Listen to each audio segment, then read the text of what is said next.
אני נמצא רחוק מאוד ממי שאני אוהב, אבל אני משתוקק עליו, וזו ההשתוקקות הזאת ממלאה אותי.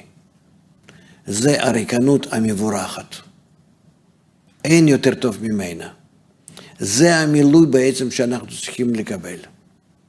אנחנו אף פעם לא מגיעים לבורא, אבל זה שאני משתוקק עליו כל הזמן, זה ממלא אותי, אני לא צריך שום דבר חוץ מזה. אני לא מקבל כלום חוץ מזה, חוץ מתענוג למי אני משתוקק.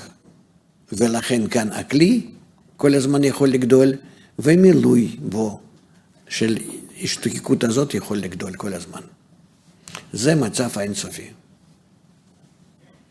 זה נקרא באמונה שלמה, למעלה מהדעת. וזאת מגיע לנו כתוצאה מיגיעה נכונה. והריקנות הזאת היא ריקנות ממש מבורכת. כי זה בעצם לא ריקנות, זה ממש מילוי. אבל מילוי בגדלות הבורא, באור האמונה, כן? שאני לא זקוק חוץ מזה לשום דבר.